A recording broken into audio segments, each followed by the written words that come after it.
G'day, bird nerds. How you going? Ho Monday, and it's a stinker, isn't it? In my part of the world, anyway. I'm Grant. I'm a bird nerd. If you don't know that, if you haven't spoken to me before, let me get rid of that ticker. Wow. So I don't know where you're at. So let me know in the comments. Any of you who are in the southeast corner, and especially I'd be thinking Stan on Kangaroo Island, you'll really be feeling the heat today. Anyone in Adelaide, we're not quite so cooking just yet here in Melbourne, in Naarm, the unceded land of the Wurundjeri people. But I'm guessing that inland New South Wales, inland Victoria is really hot as well. If you're on the other side of the world, half your luck. 3-day heat wave.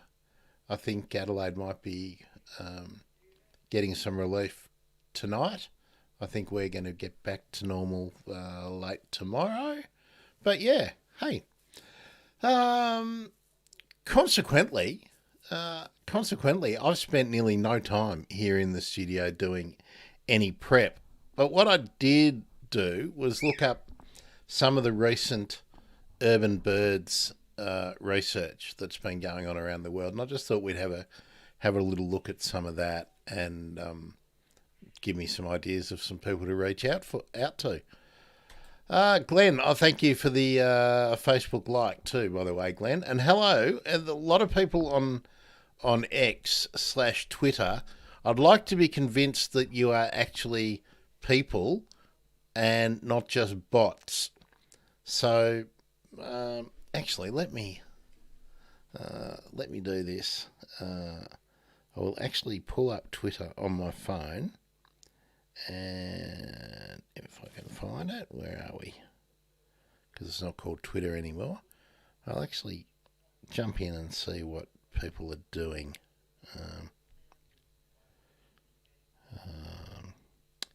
Go to the home page. I think I can see who's here. I better turn it down.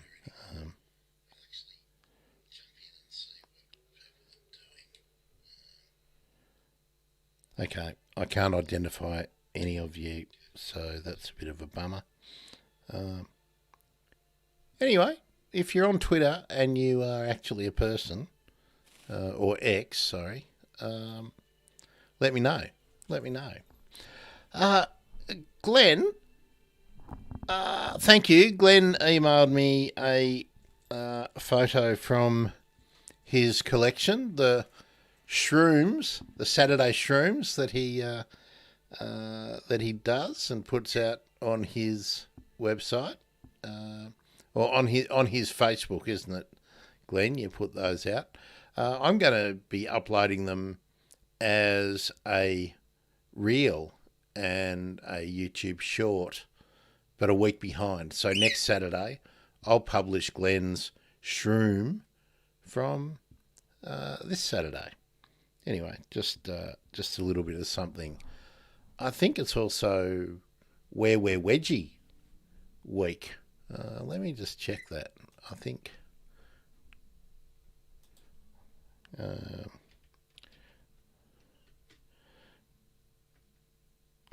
and I think the Malakuta bird count has been on too.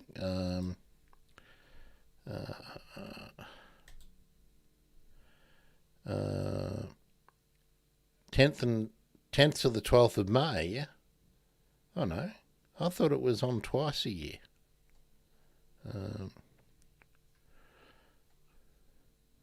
Maybe I'm thinking King Island. I think King Island was... let me check that.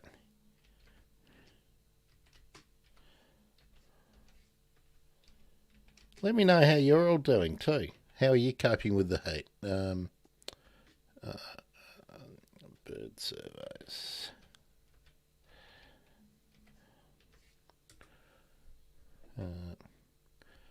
Birds of King Island. Oh no, they're going to be October to November. Okay, I must only be.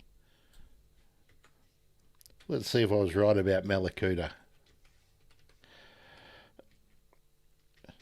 Did anyone notice that Tanya Plibersek was out last week consulting in Toondah Harbour people? Malakuta.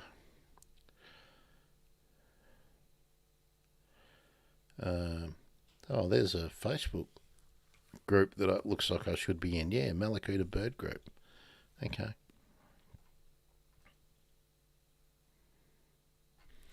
Okay, sorry, I'm too distracted, folks. That's what happens when I haven't been preparing. Oh, hello! Lots of people in on YouTube at the moment. Thanks for coming in. Facebook and Twitch. Twitch person, I'm going to be doing exclusive Twitch streams coming up in a little while. Janice is here too. Wind out of control on the Gold Coast. Beaches are closed due to hazardous surf from the wind. Now, Janice, have you got the stinking hot weather, or have you just got the whippy winds? Because I saw the looking at the synoptic map. There's this great sort of jet stream of the monsoon that's come down from the Pilbara region, the Kimberley, down. It spun through, I think, into the what would it be? It would be the southwest of South Australia, and then down, missing Victoria and Tasmania. Boy, it was hot in Hobart last night too. I think it was 37 yesterday in Hobart. They would have been cooking. And then it swings up. Martin also saying, g'day, Stan. I was hoping you would pop in today because I was going to drop you a line if you didn't. So I'm glad to see that you're here. Martin, very windy here in Gladstone as well. Martin, I did get your emails just before. We might discuss that as well. So we got plenty of the ganger here, which is great. What have you been seeing and doing? Has everyone else had a long weekend? I know it was a long weekend, I think, in New South Wales. Was it a long weekend in South Australia, Stan? Let us know. Now I've got I just got to check that I had some water here too. Now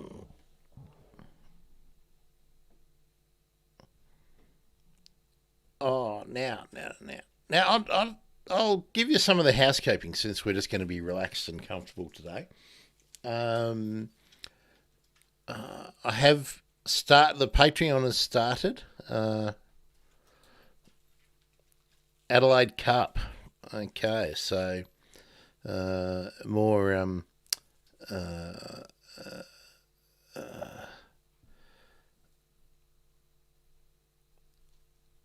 okay, not a long weekend in New South Wales. Okay, I thought it was. I've just been joined by Loz. I'll just pop up Glenn's comment. You're probably not going to be able to see Loz because of the green screen. Actually, I might turn the green screen setting off. Oh no, I've just given him a bath and he's still wet. Okay, which is better?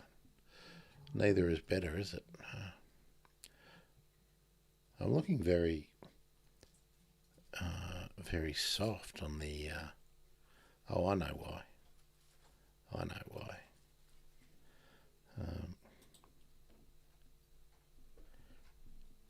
I thought I did.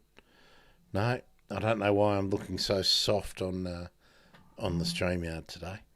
Um, Janice, what have you been seeing up on the Gold Coast? Um, any have they stopped cutting down mature trees? Is there any good news like that? Uh, Now let's see. Martin has sent me. Martin sent me something from Facebook. Um, which I'm just.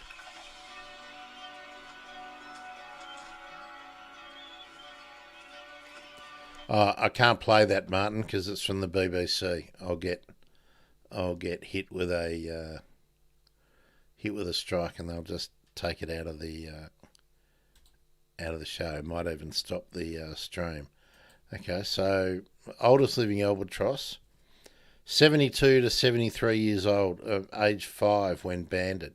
Okay, yeah, uh, yeah, and another. Okay, that. Okay, Martin, I will tell you that whatever that was about the Regent Honeyeater, it is not available for me to see.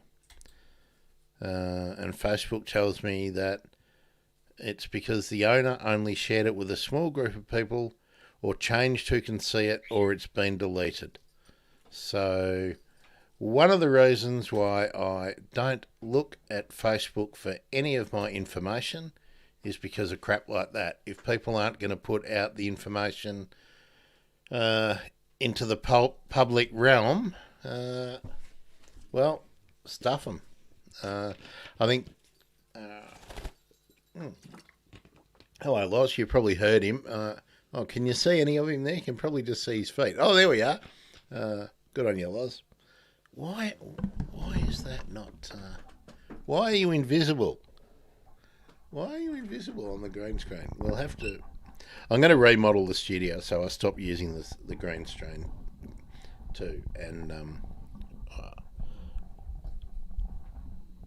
then Loz can feature more.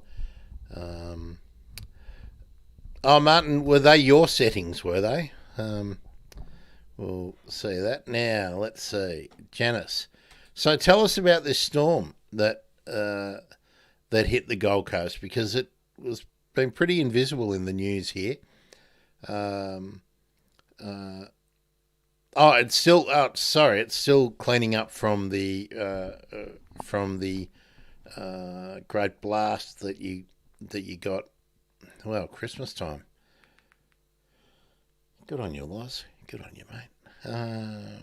Yeah. Okay, Martin. I'm going to just try your link again there. No, still not coming up. Okay. All right. Well. Okay. Public now. Okay. Let me try again. Go back.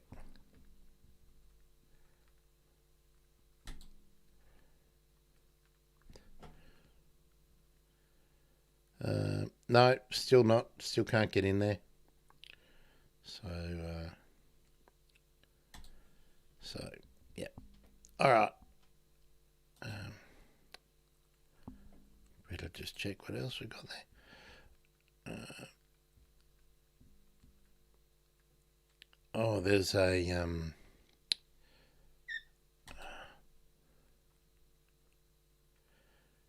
Now let me also. There is something here on Facebook that I do want to share if it's going to come up. Yes, here we go.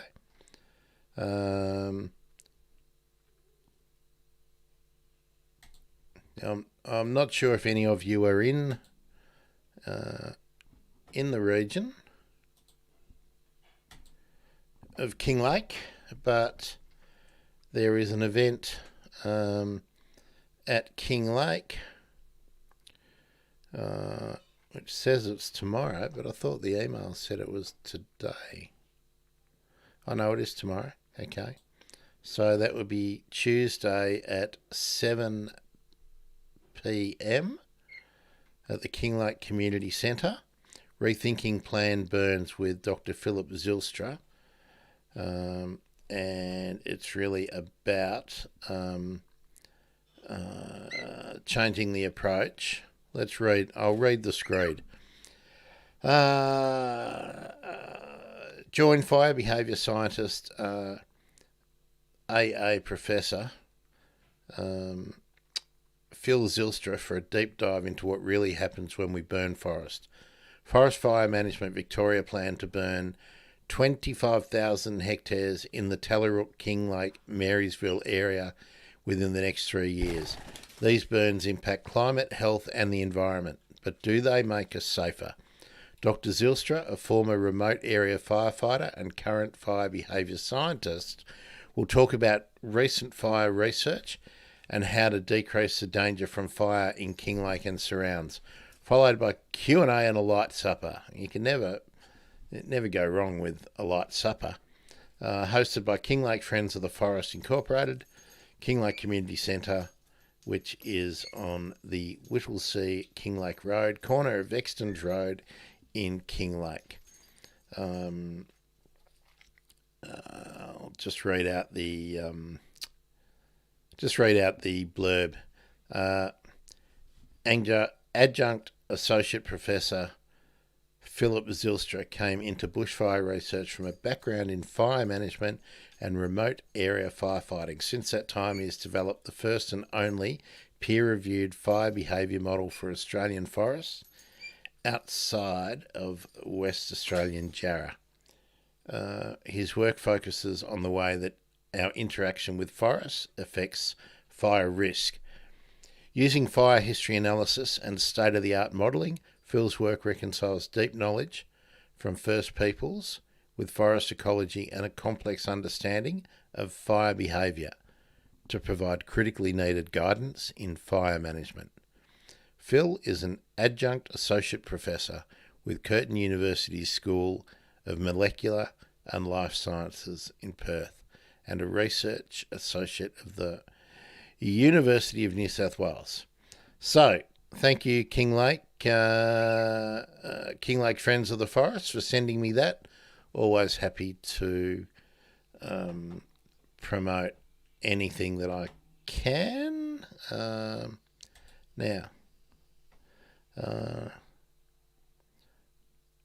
Okay, now, Martin, let's check if what you sent me. Info on the Regent Honeyeater.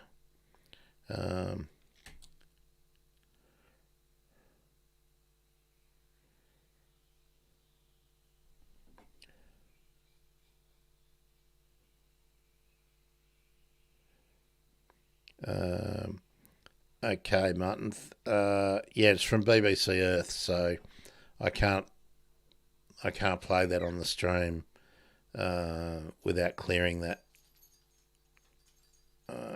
from them first. So where have they gone? Okay. All right. I am going to, Martin. I am going to follow that up. That is a bird that I have also tried to reach out to researchers. It's very, very difficult to get anyone in from the Pacific. I've tried very hard to get people from Fiji and Samoa, Tonga. So I think, as you know, even though I really appreciate the work that visiting scientists from other parts of the world going to the Pacific, the work they do is really, really valuable. But I would love to speak to people who are resident in those places to talk about what is going on there, and especially from researchers from universities that are from places other than Australia, the UK, the US, Canada. Anyway, I'll keep battling on with that. I've sent out a lot of letters in the last, a lot of emails in the last week. So hopefully you'll get some fresh voices onto the show. And it's not long until until we should have Holly back with us. So, yes. Sorry, just checking my my messages. Or interesting cricket news if anyone's into cricket. Right, let's get some of these. Let's get some of these research papers up, and we'll start talking. While I'm talking, I would like you to tell me more about what you've been seeing, if you've been bird watching. Also, I want to encourage you to participate in the Dawn Chorus for March. We'll be doing that show on March 14, which is Thursday at 1 p.m. Australian Eastern Daylight Time. Probably now's a good time to do a little explainer, because if you don't know what we're talking about, Martin has joined in on the Dawn Chorus. I believe Stan on Kangaroo Island sent me. I don't think Stan sent me any Dawn Chorus stuff, but Stan sent some bird calls. But this is how hard it is, all right? What you do is you get your phone. Okay. Oh, thanks, Loz. Loz is he. That's how we communicate. We whistle to each other.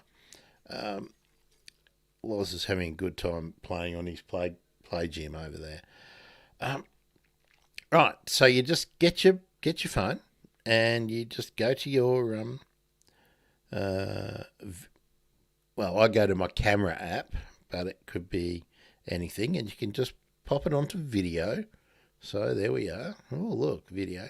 But you go outside. You go outside early in the morning to either in your garden, or as I do, I go across the road and I sit in the park early in the morning, and you don't have to film yourself, but you can.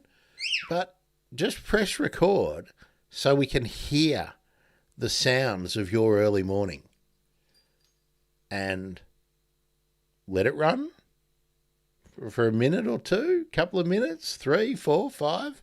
Maybe go out really early, and then maybe do as I do. I generally go out really early, then I go out a little bit later, and then I go out a little bit later still, and just compare who are the early birds, so to speak, and what the progression is as the birds wake up. So you don't need a flash camera or anything. You just take a video with your phone. I do want a video. I don't want a sound recording because it's a lot of dicking around. I just want a short video. And then you can just send it to dawnchorus@thebirdemergency.com. And then I'll bring it into my video software and make sure I can play it here. And I've learned how to increase the volume so that everyone will be able to hear it. So that's what we do. I'd love to hear your Dawn Chorus. Thanks, Loz. From wherever in the world you are. And I'd like to hear Janice's Gold Coast Dawn Chorus. Glenn, I'd like to hear yours. Loz is especially, you just heard that, Janice. Loz is especially happy to hear your Gold Coast Dawn Chorus. Martin is usually on the go. Stormy, if you're here, we haven't had your Dawn Chorus in a while. And Naomi, hopefully you're around as well. That would be good. And if you're in the UK or the US or Canada or India or Sri Lanka or New Zealand or somewhere in Africa, maybe you're a fan of Will Wilson's in Rwanda. Yeah, just do that and then send it to me and join in. That's what we're trying to do now, is get everyone joining in. Okay, that's enough of me talking for a bit. Let's get this up. We're not going to do a full rundown. We're just going to have a look at the the type of research that has been going on. These are all, how can that be from June 2024? How can that possibly be from June 2024? Or is this a pre-publication one? Let's have a look. No, it's open access, so it's out there. Okay. Effects of human disturbance on detectability of non-breeding birds in urban green areas. That's digging into the weeds, isn't it? I'll just say what else we got here. Okay, so this is from Milan in Italy. Received 10th of November 2023. Okay, so it's online. It must be being published in June. Okay, but it's already available online. Okay, highlights of this paper. Animals have evolved different strategies to cope with high disturbance levels, especially in urban environments. The response to human disturbance on 4 urban dwelling species was evaluated. Detection probability in all species, but one decreased at increasing levels of human disturbance. Phenology and weather variables had species-specific effects on detection probability. Urban dwellers' activity is modulated by human disturbance and other variables, likely due to behavioural plasticity. So, what were they looking at? The blackbird, Turdus marula, hooded crow, the Eurasian robin, and the wood pigeon. Okay, so I'll just read the abstract. Animals adapted to disturbed habitats have evolved multiple behavioural strategies, spanning from hiding to displacing to less... let me get that again. Spanning from hiding to displacing to less disturbed microhabitats. Urban areas pose new evolutionary challenges since animals often need to deal with novel environmental conditions. In this context, urban parks may constitute biodiversity hotspots within the concrete jungle. Nonetheless, the recent increase in recreational activities in urban parks potentially puzzles the ability of urban-dwelling animals to exploit these environments. That's interesting, isn't it? I just think of how many activities are happening in parks today in those places where we have a long weekend. Nonetheless, the recent increase in I've already read that. In this study, we evaluated the effect of human disturbance and other contextual variables on the activity patterns of 4 bird species commonly found in European urban parks, covering a wide range of ecological characteristics. As we said, blackbird, hooded crow, Eurasian robin, and the wood pigeon. We performed repeated counts of these bird species in 6 urban parks in northern Italy, and we fitted Bayesian N mixture models to estimate the relationship between detection probability and human disturbance, the number of people present in the park, phenology, date and time of the day, and weather conditions, temperature and precipitation. For all the species but the blackbird, we found a negative relationship between the number of people present in the park and the detection probability of the focal species. We also found species-specific effects of both phenology and weather conditions on the detection probability. Our results suggest that urban dwelling species can finely modulate their activity patterns in response to the level of human disturbance, suggesting a possible key role of behavioural phenotypic plasticity. Furthermore, uncovering patterns of detectability of urban fauna can help in planning biodiversity monitoring and conservation, as it provides useful information to carry out surveys when the probability of detecting individuals is highest, optimising resource investments and reliability of biodiversity estimates. Really interesting. I think we'll get right down to the conclusion. I'm not going to go through the whole thing, but let's see what they concluded. Uh,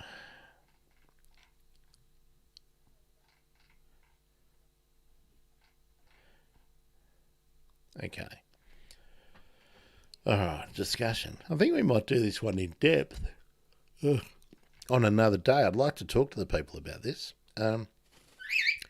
In conclusion, we found that human disturbance levels may trigger a fast behavioural response in urban dwelling species, suggesting a key role of phenotypic plasticity in the adaptation to urban environments. By finely tuning their activity patterns and segregation from human activities, animals may be able to coexist in human-dominated landscapes. Nevertheless, we showed that this response is species-specific, thus highlighting the importance of comparative approaches and the need for comprehensive studies to better plan city development and management. Now, that raises one issue, doesn't it? That for instance, if there's a festival in a park where these urban bird species are generally hanging out, and then thousands of people and amplified music turn up and maybe fireworks or some other stuff, begs the question, where do the birds go? And all the other fauna. Where do they go? So there has to be refuges, there has to be other suitable places for the animals to go. So I suppose on festival weekends and long weekends, that might be a big issue. Anyway, that's one. I'd like to talk to them. I hope someone speaks English rather than just Italian. Now, when I saw the heading for this, I thought, gee, I'd really like to get into this. So this is from the Royal Society, Biology Letters, published on the 31st of January. Urban tolerance does not protect against population decline in North American birds. Okay, the abstract. Population declines of organisms are widespread and severe, but some species populations have remained stable or even increased, like this rainbow lorikeet up here. The reason some species are less vulnerable to population decline than others are not well understood. Species that tolerate urban environments often have a broader environmental tolerance, which, along with their ability to tolerate one of the most modified human habitats, i.e. cities, might allow them to persist in the face of diverse anthropogenic challenges. Here we examine the relationship between urban tolerance and annual population trajectories for 397 North American bird species. Gee, that's pretty comprehensive, isn't it? Surprisingly, we found that urban tolerances was unrelated to species population trajectories. The lack of a relationship between urban tolerance and the population trajectories may reflect other factors driving population declines independent of urban tolerance. Challenges that are amplified in cities, e.g., climate warming, disease, and other human impacts such as conservation efforts, broad-scale land use changes that have benefited some urban avoidance species.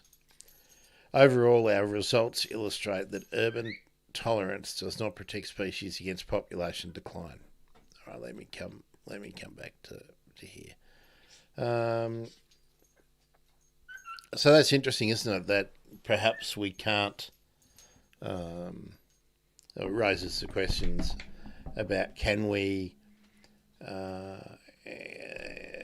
think of green spaces in cities or even green cities? Oh, hello, Loz. As potential reservoirs of genetically distinct populations up in cities. Maybe we can't. Loz thinks my bottle is a river or something. He loves this plastic bottle.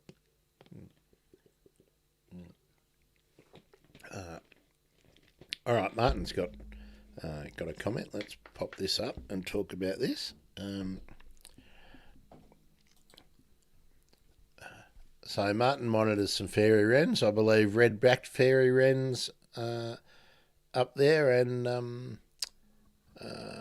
council comes in, mow the grass where they feed. This brings in local magpies, and then you won't see the fairy wrens for a while. Yeah, well, it's a little bit different in terms of it not being sort of festivals or special use, but it is entirely consistent with the point, Martin. It's like, it's like the work that they've done with curlews in Britain and in Europe. If the farmers come in and cut silage in the paddocks where curlews are nesting at the very time that they're either incubating or that they are raising chicks, well then bang, that's the end of that. So yeah, it is a bit different. Martin's monitoring hybrid fairy wrens. Oh, Loz wants to get up on the table. You can do that. You can get up there.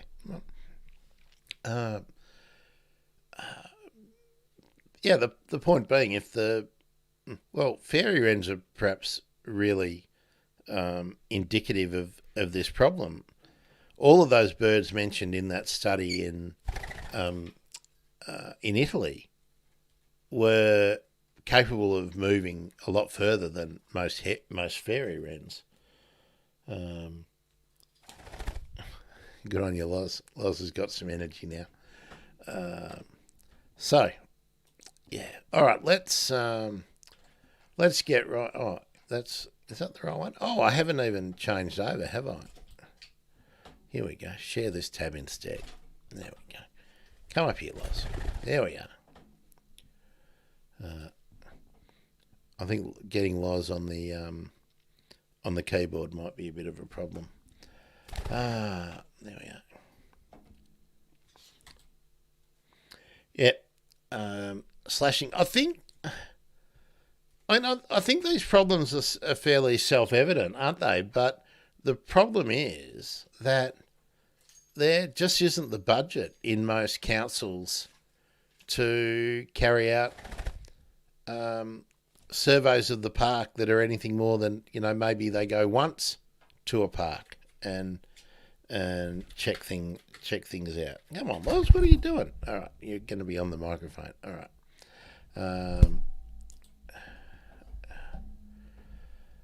Stan. Here comes Stan with a comment. Now, Stan, there's a couple of controversies on Kangaroo Island, aren't they? Your bird controversy is the little Corella flock. People should look at the wider issue rather than poisoning a few hundred birds, which would do nothing. Yep. See, the thing that they don't get is if you poison one flock, okay, they'll be gone for one season. They'll be gone for a year. And then if it's a suitable habitat for that species, or a like an equivalent species in that niche, there'll be another one. Then you'll have to poison some galahs or some sulphur-crested cockatoos, or the better thing would be to actually create a place and allow the Corellas to coexist. But Kangaroo Island's not doing a good job of coexisting with koalas at the moment, are they? Stan, maybe you can give us some insight there, because the clips I saw on the TV news here and on the morning shows were very skewed in favour of the management of those operations.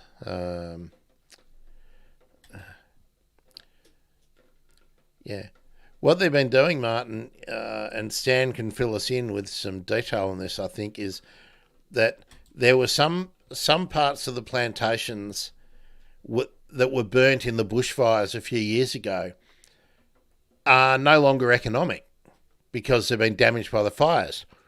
But they were still habitat for the koalas. And what the company has done there that manages the plantation has decided to fell all the timber, a clear felling operation, so that they can then re-establish a new plantation that will have some value. The problem is that there's koalas there, and what their management technique is that if there's a koala in a tree, they'll leave that tree, and I think they said 8 around it. It might have been 5, but I think it was 8 around it. Well, they still cut everything else. Now then, that koala has got to get from this isolated spot to the next isolated spot. And in weather like this, of course, it's terrible for them. Stan has come in with a comment. The other controversy, the koalas, is on the front page. Difficult one as the koalas are introduced and living in introduced blue gum forests. And the timber company was forced to halt operation, I think, really. And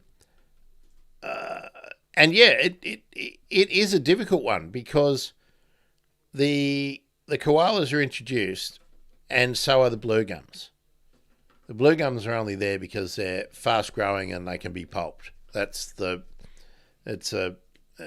a paper pulp operation, I believe. Now,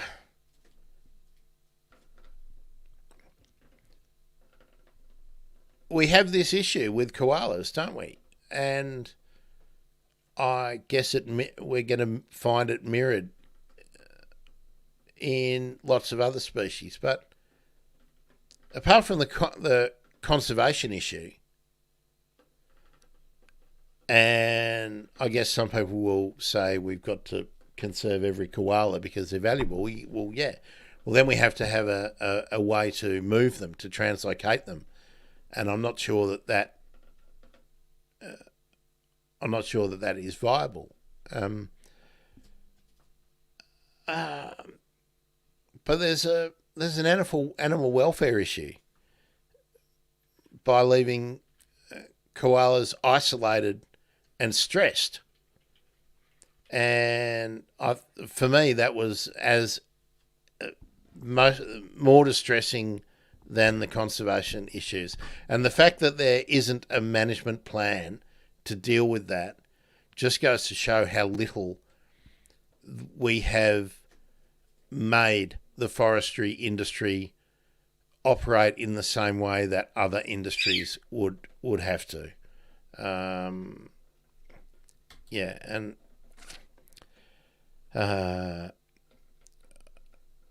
That's interesting. So 90% of the timber plantations were burned. All of that land is going back to farmland.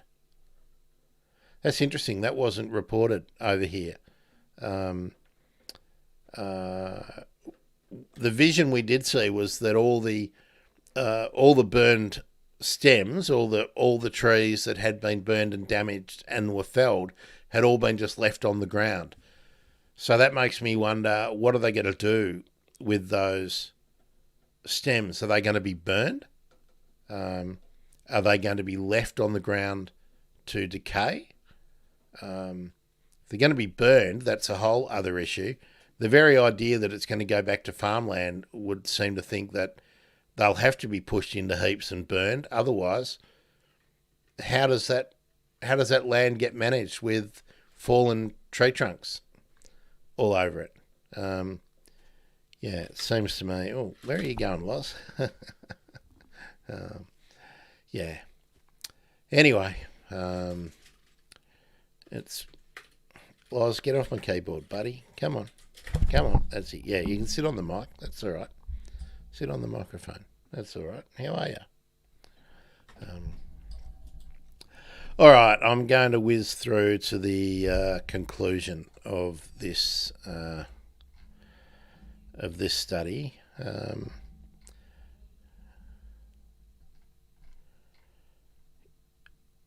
Oh, it looks like a long discussion. All right, we'll go through the. Um,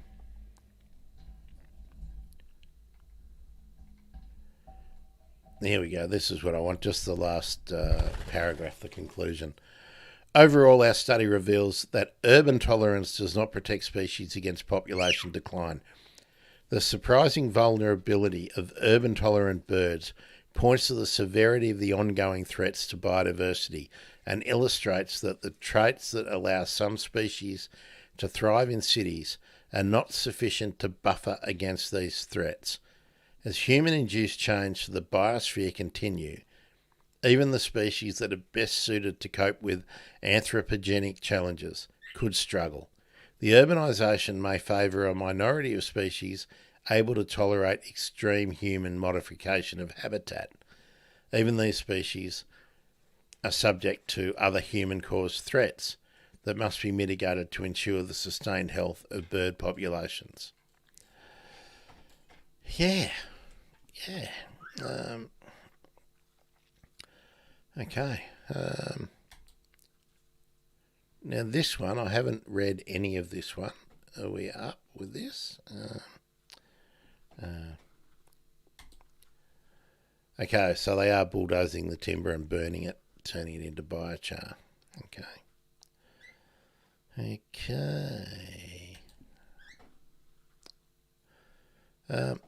Stan, how's your car? I hope people were following Stan on his travels in his Polestar. Oh, that's not the one. We want this one. Share this tab instead. Here we go. Are we up? Yes. Insectivorous birds are more sensitive to urban green space changes in Guangzhou City in China. That's interesting, isn't it? Let's check out the highlights. I think that's an interesting thing to think about, isn't it? That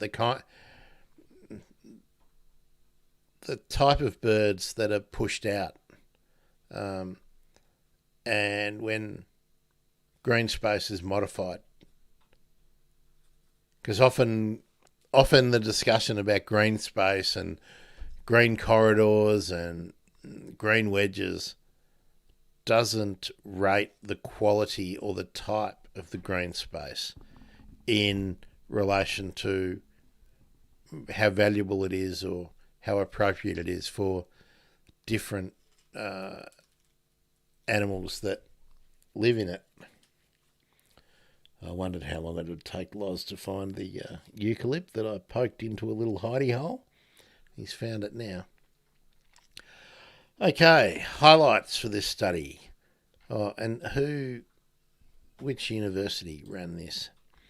Research Institute of Tropical Forestry, Chinese Academy of Forestry in Guangzhou, Institute of Zoology in Guangdong, Guangdong Academy of Sciences in Guangzhou, and South China Botanical Garden, Chinese Academy of Sciences, Guangzhou. Okay, so that's where the researchers, the authors are from here. Okay, I'll reach out to them and see if anyone is able to speak to us about this.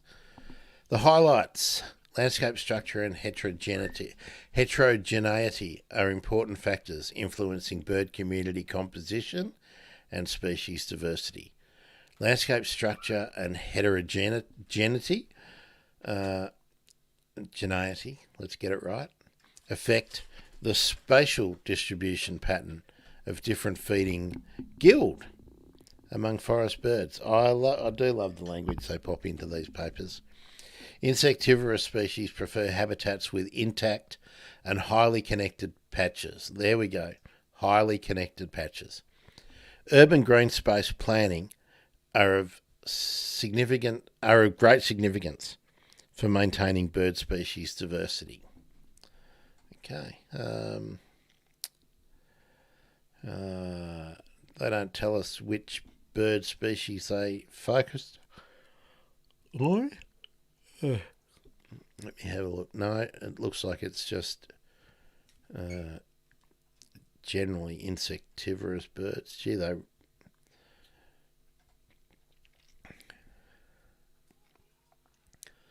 study site at Guangdong, Hong Kong, Macau, Greater Bay Area is one of the world's largest bay areas. The study is located in Guangzhou, one of 4 core cities of GBA, the Greater Bay Area. The terrain of Guangzhou exhibits a pattern of high in the east and low in the west, high in the north, low in the south.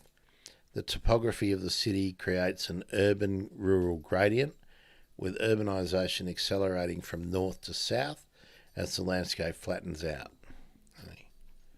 Why can't I get to the rest of that?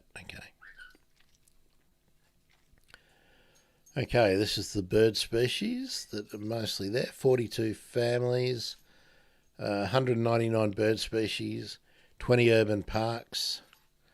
Study from December 2019, February 2022, so 3 years. Resident species were the most numerous, totaling 81 species. Insectivores and omnivores were the most abundant.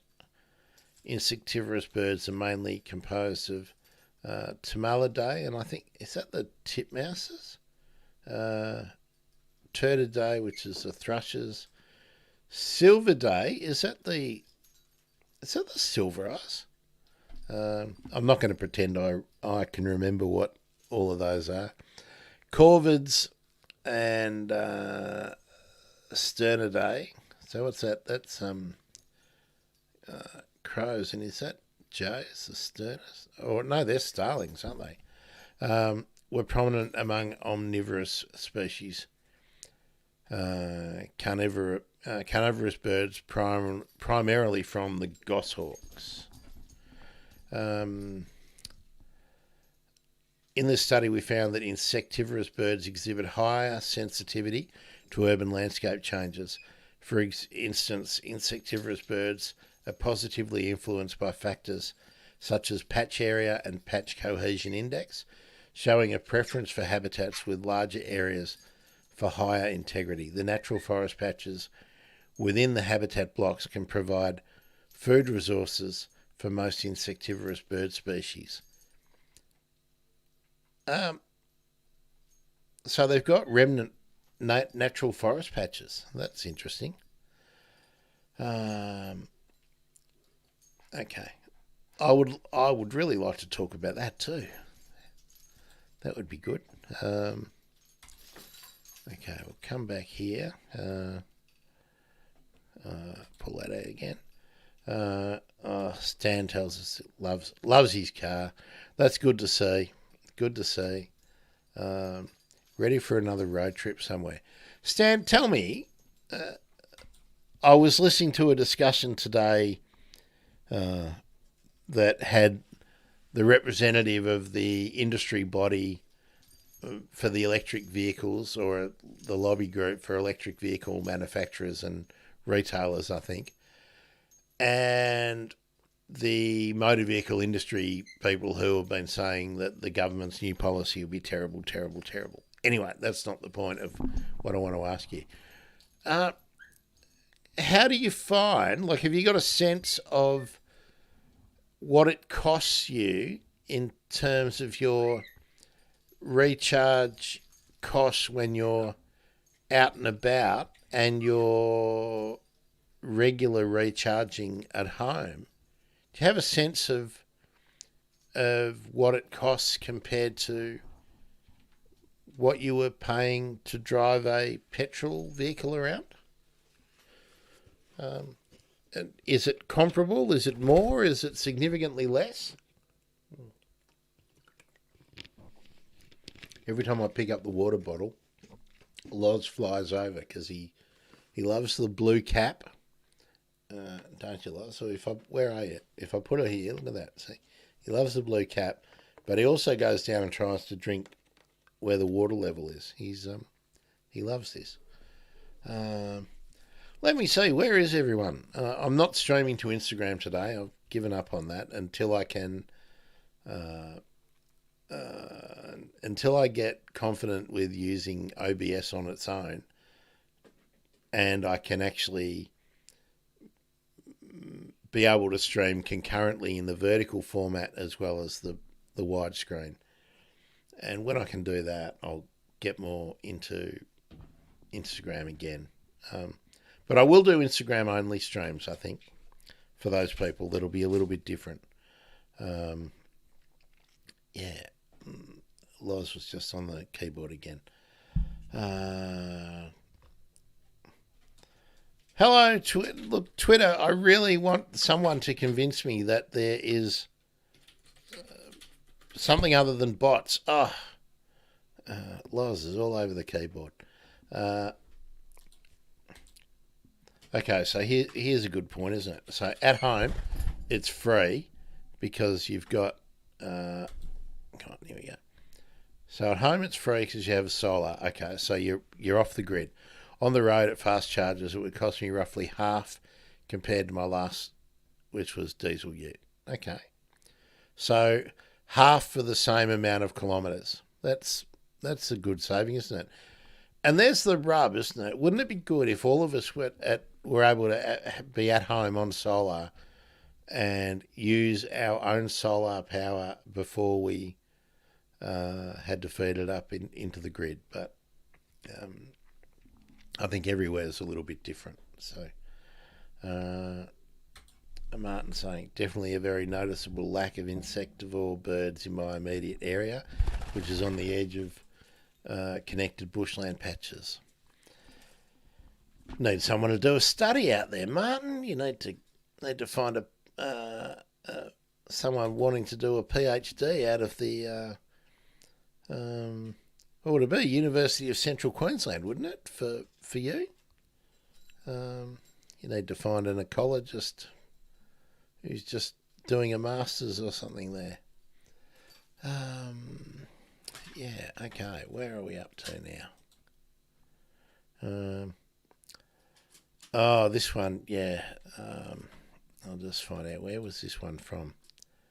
This is Spain. And so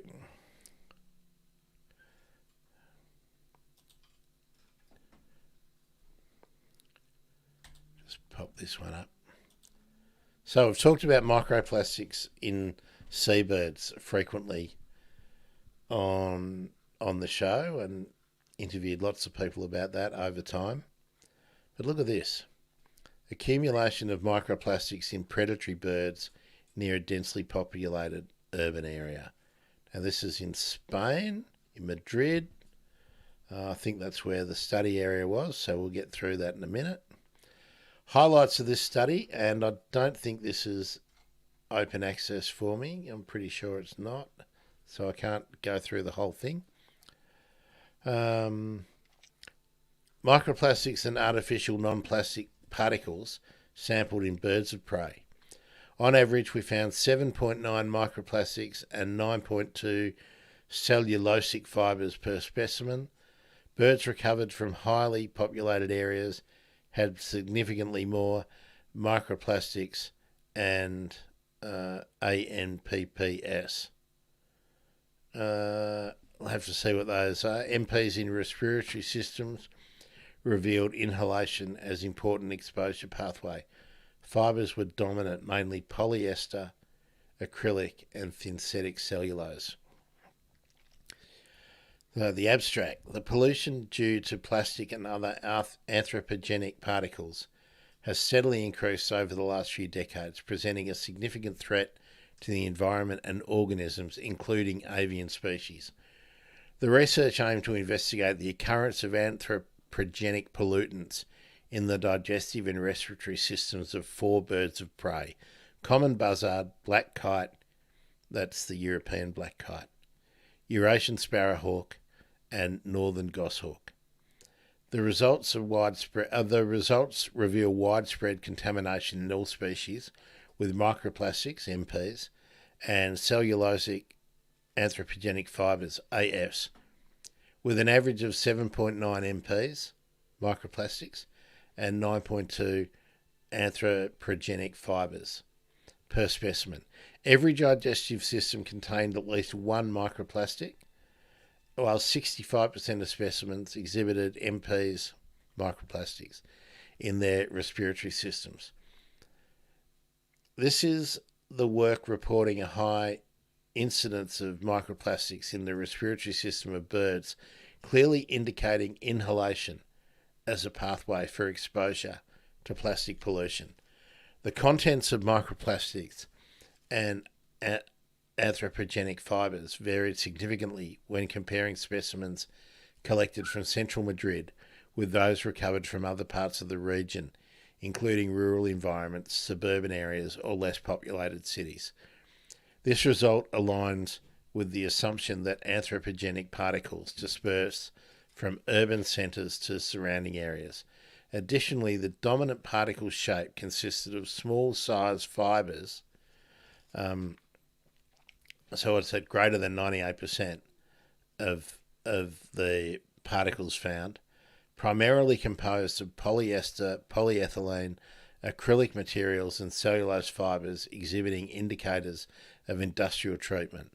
These findings emphasise the necessity for further research on the impact of plastics and other anthropogenic material contamination in avian species, calling for effective strategies to mitigate plastic pollution.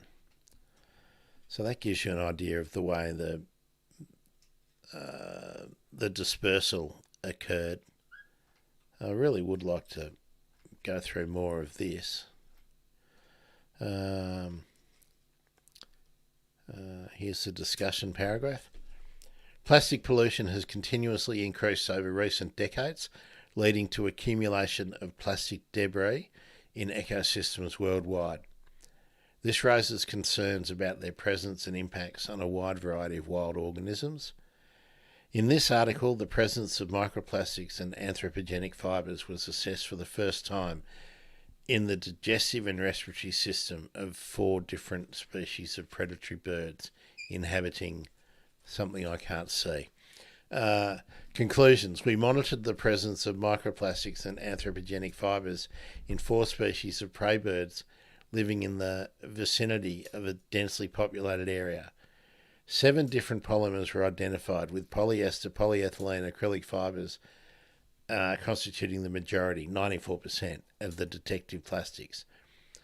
All anthropogenic fibres were identified as cellulosic fibres, most likely originating from textiles. Every examined bird harboured at least one microplastic. The average mass of microplastics per specimen was 936 ng. What's ng? Is that a nanogram? In digestive systems and 225 in the respiratory. Let's ask Mr. Dr. Google.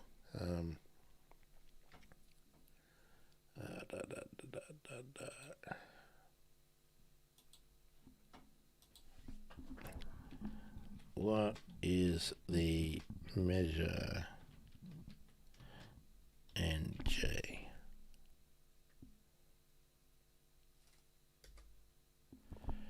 It is nanograms per litre.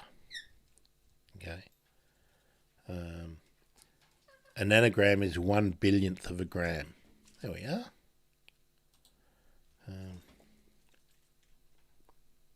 Yeah. So, I would love to speak to, who was the lead author of this? Looks like it's Chloe Wayman, is that? Roberto Rosal is the contact point for that. Okay. That might be an interesting one.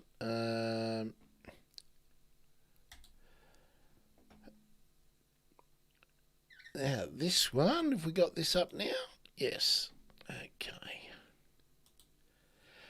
Species richness and composition of forest birds in urban parks and reserves of Buenos Aires City in Argentina. Summary of this study: urban green spaces provide multiple services and are important for biodiversity and human well-being. Nevertheless, studies analysing the relationship between green spaces and forest birds in the global south are still scarce. Using citizen science data, we evaluated the variation in the richness and specific composition of forest birds in two types of urban green spaces in the metropolitan area of Buenos Aires in Argentina, parks and reserves.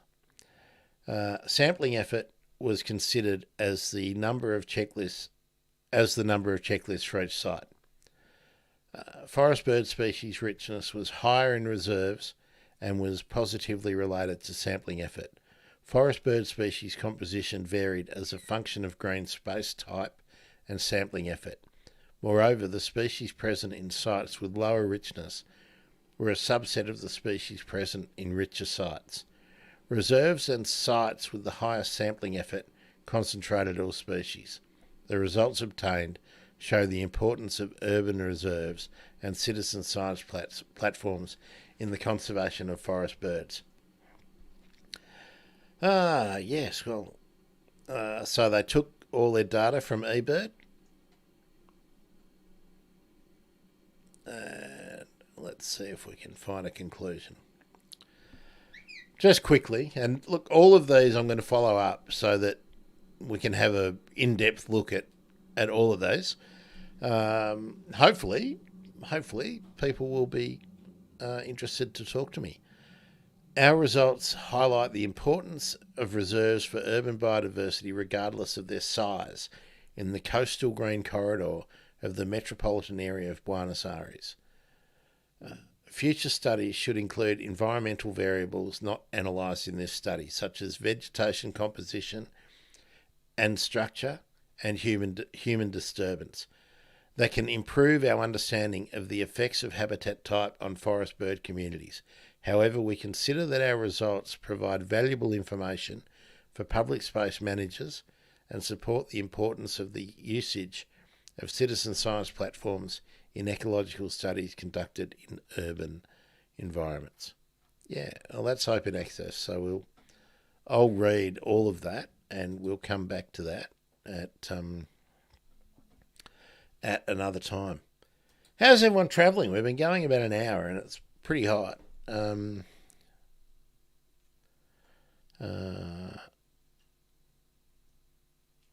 Where's this one from?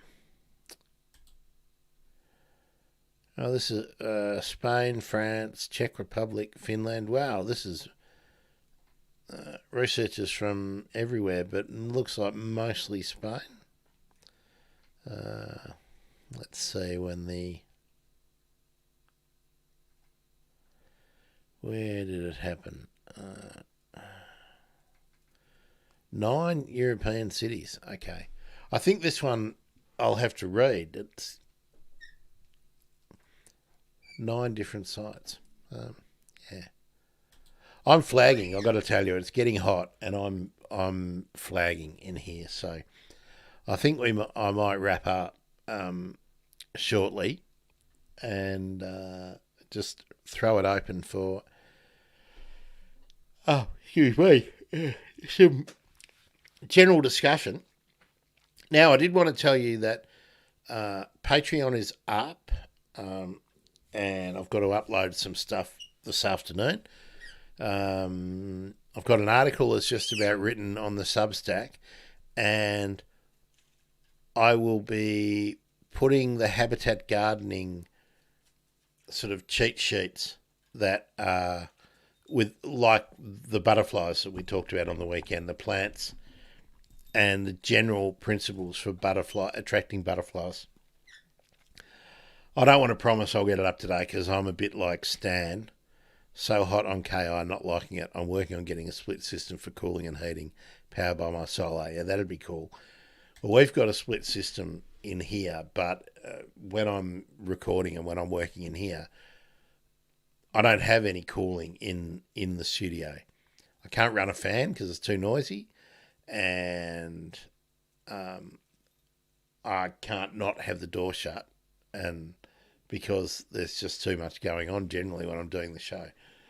So yeah, it's hot.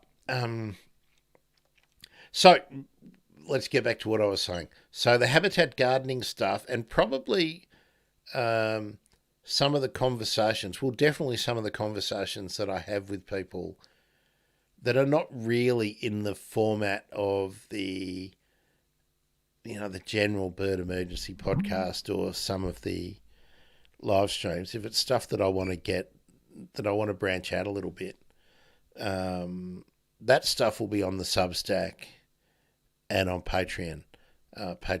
Now, I will be putting stuff up on Patreon which is not paid, and I will be putting stuff on Patreon which is membership. Same with Buy Me a Coffee. All of the same stuff from the Habitat Gardening Resources will be available in one way or another on those platforms, but they may not be downloadable on all the platforms. But on Substack, there will be a downloadable PDF. So I'll put it out there, and I'll promote the links on the YouTube community post, and we'll just see what takes up. Hopefully one works out to be more popular than the others, and we'll go from there. Yeah, well, just take it from there. Yeah. Oh, let me. Oh, I did want to test something out. Okay, you've been listening to me for a little while. I want to test something out. I want to test out a tool that I use to edit my podcasts, but I think recent sessions. Here we go.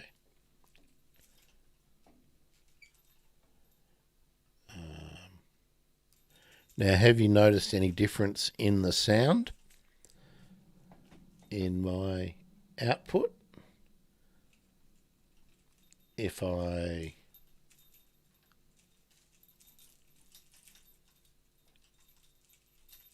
let me see. So just listen to me now. 1, 2, 3, 4, 5, 6, 7, 8, 9, 10. And now 1, 2, 3, 4, 5, 6, 7, 8, 9, 10. Is there a discernible difference? If I go back. 1, 2, 3, 4, 5, 6, 7, 8, 9, 10.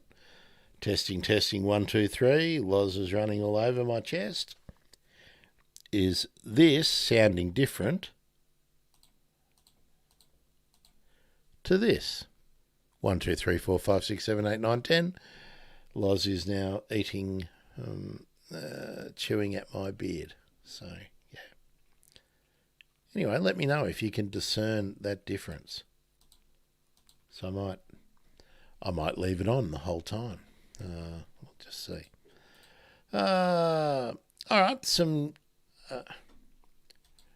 no real difference. Are you listening in headphones or just on the normal speakers stand, like your laptop speakers or something? If anyone else could hear any difference, I might have to go. What if I? Oh, what are you doing, Loz? Don't go there. 1, 2, 1, 2, 1, 2. Oh, on the TV. Oh, very good. Very good. Very good. Let's see. What other groovy effect can I put on here?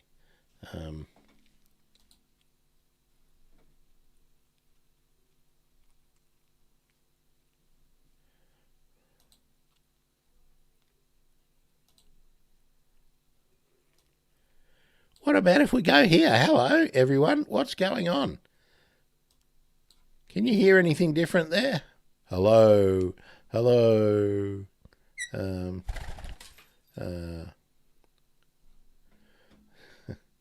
I'll turn that one off. I don't think I like that one. Not only will I turn it off, I will delete it. There we are. Yeah, I didn't like that. I think the compressor's too high. Let's turn that down. Yeah, it's probably not going in line. I can hear it in my ears, but I just did want to know whether it was being sent out. So we'll just quit that now. I've turned it off now, so maybe there'll be no difference. So what's everyone doing for the rest of the day? I'm about to pull up stumps. I'm going to have some lunch because it's 10 to 2. Spend some time with Loz because he's now getting antsy. I've put another bunch of eucalypt flowers in his cage, and he can go in there and if he wants to, he can go in there and munch on some eucalypt flowers and have a bit of a feed. And I might just sit near the air conditioner for a little while. I might come on tomorrow to do a stream that will just be testing. So I'm trying to not completely move from StreamYard, but I'm trying to move to another program called OBS, which is a sort of a broadcast system that will allow me to do more things and to pair with my little tool, my Stream Deck, which allows me to control things without having to use the mouse and click. So if anyone's around and they want to tell me what they think of some of the things I've done setting up with the OBS, they can do that. The other thing I'm going to do, if it cools down a bit later on, is contact all the people for those papers that we've been looking at for urban birds and see if I can organise an interview for each Monday coming up. I can tell you coming up again in a short while. I don't know which day, but Gregory Andrews will be coming back to talk about his action that you may have seen when he was protesting for climate action at Parliament. And so we're going to talk about that. He was promoting that on Twitter extensively. Stan's going to finish off the paper and then go for a swim at the beach. Stan, who was doing the paper while you were away? Was it getting done or was it just on hiatus? Who was the compositor of the paper while you were travelling?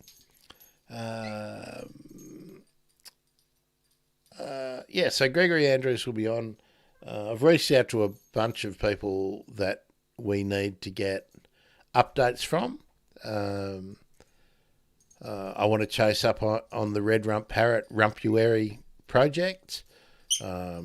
I want to get an update on superb city wrens. I also want to get an update on the fairy wren project. I want to catch up with Steph Burrell again. I want to get an update on the seabirds, Lord Howe Island. Now, I did correspond with Jen Lavers.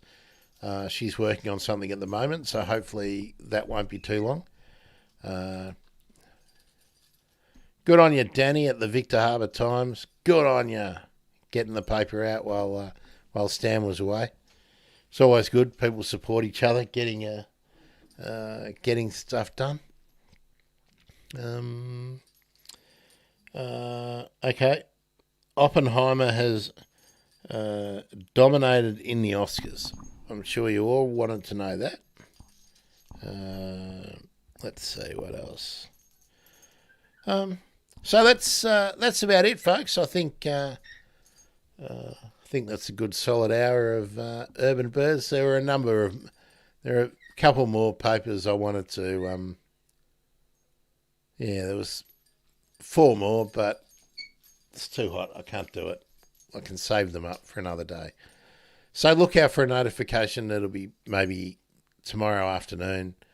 I might be back. Thursday, Dawn Chorus. Please join in. Get the Dawn Chorus. Your Dawn Chorus recording in. I'd really like to hear that. Oh, yes, squad. Also tomorrow, this might be worth tuning in for. Stan, you might like this. I think I will have a little video and a little sound effect for Riot Squad comments. I might have had that finished and perfected by tomorrow afternoon. We will see. But yeah, I'm trying to make things a little bit more fun when we do these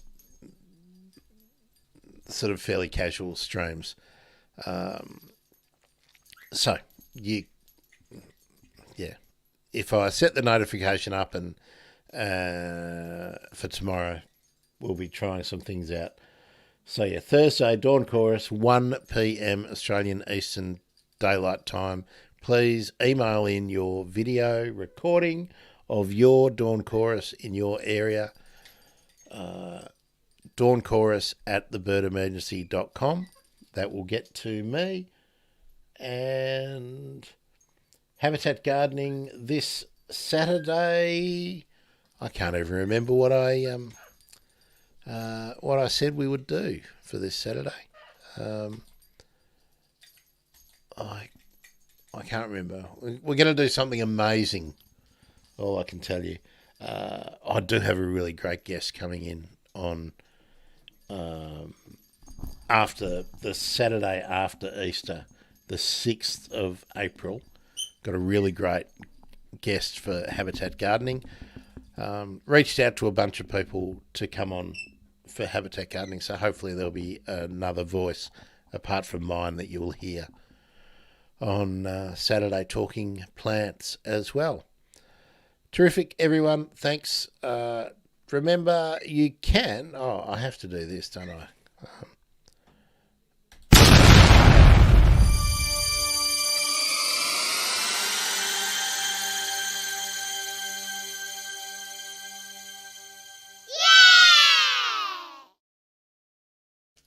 I hope that got your attention.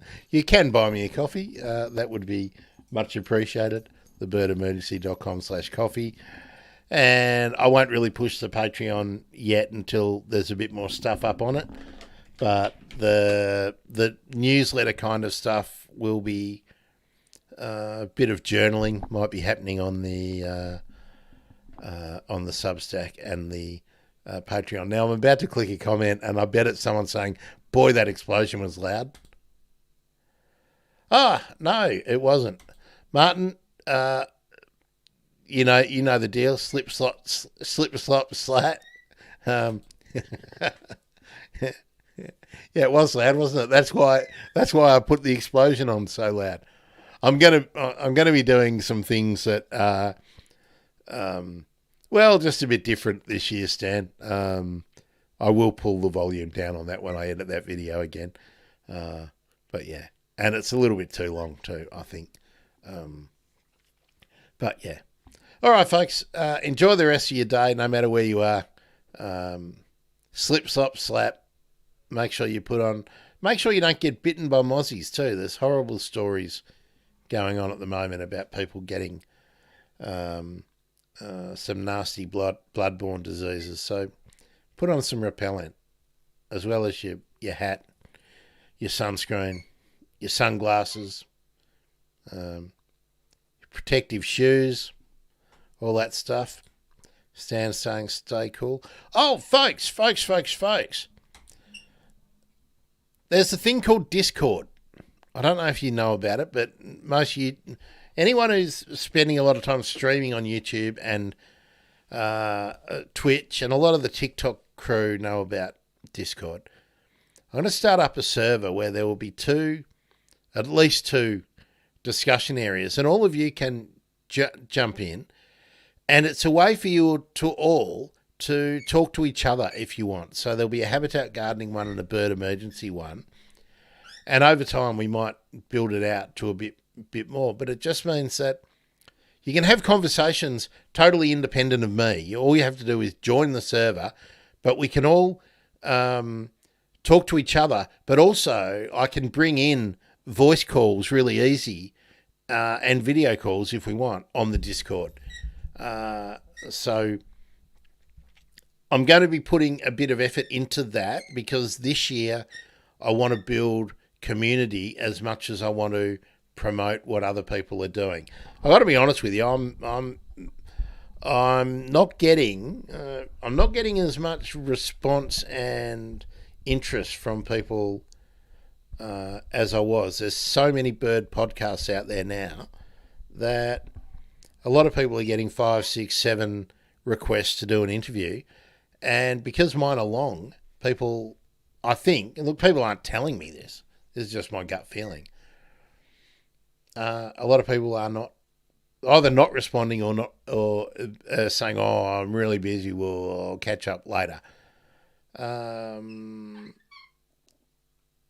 If that continues, I'll just keep publicising the papers that I'm interested in, reaching out to the people who are prepared to talk, and maybe the show will veer off into a little bit different way. But I've always been into the, I'll scratch your back kind of thing. Happy to promote what people are doing, but it's got to be a two-way street sometimes. And anyway, we'll just see.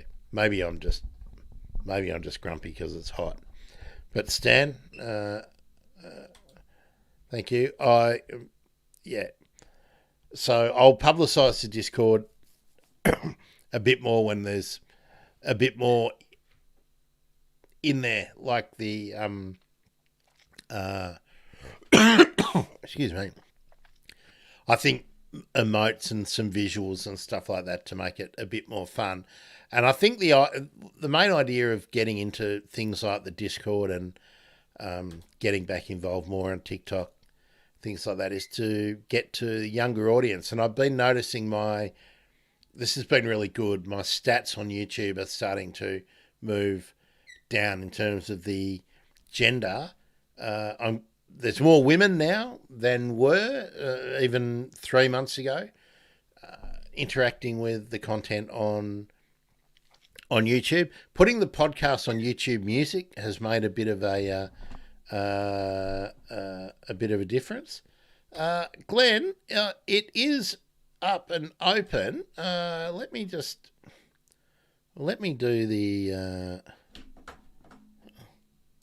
jump in and see. Actually, no, I will leave that tomorrow. Tomorrow when I do my testing stream, I'll put all that stuff up and I'll create an easy link. It'll be thebirdemergency.com/Discord. But I haven't created that, but I will set that up and you'll be able to go to that. And I haven't set up the Habitat Gardening Discord yet. I'll also do a Photography Friday Discord, so that so that people, if they want to, it's so we can get off some of these rubbish socials, right? I mean, I'm just so tempted to just get rid of Twitter. I mean, look, apparently right now there are 22 people watching on Twitter. Or listening on Twitter, but we never get any interaction from Twitter.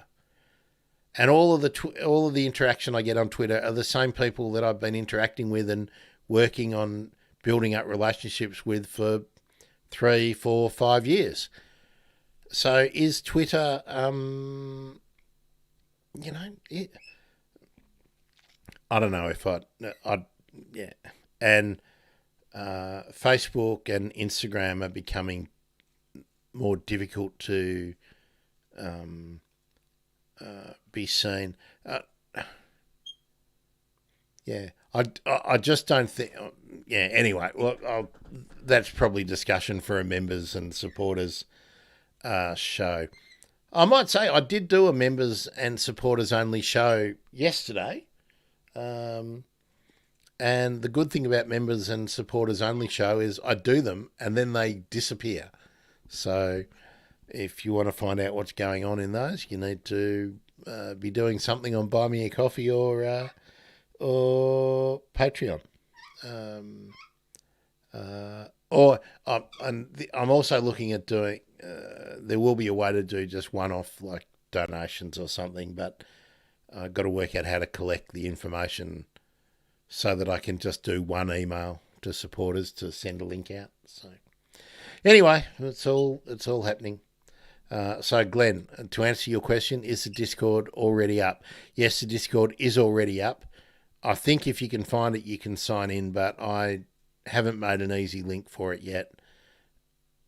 I will tell you it will be up and running by tomorrow lunchtime. There we go. There's my deadline for tomorrow, and we will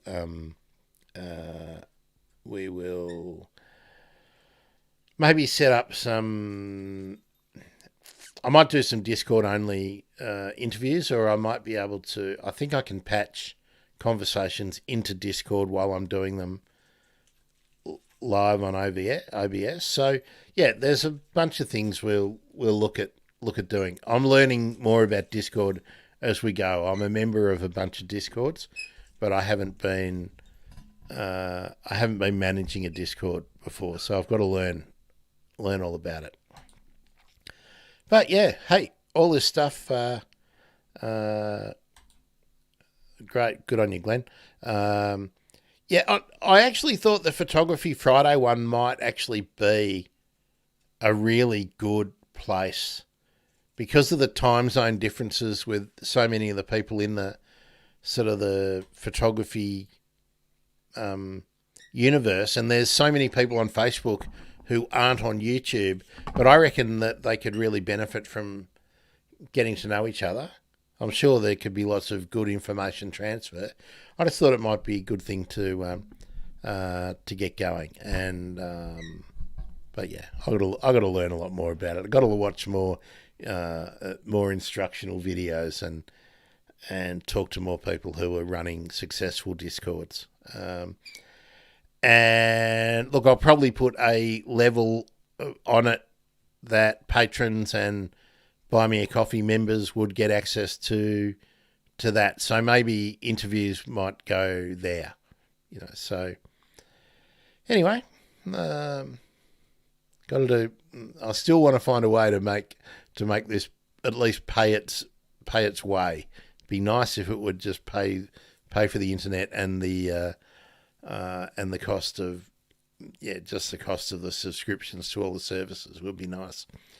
Anyway, this time I'm really going. Enjoy the rest of your day, folks. Hope to see you for Dawn Chorus on Thursday. Do go and make your little video and send it to me. Dawn Chorus at the Bird Emergency. And yeah, I'm Grant. This has been Urban Birds. Monday with me on the Bird Emergency. See you later.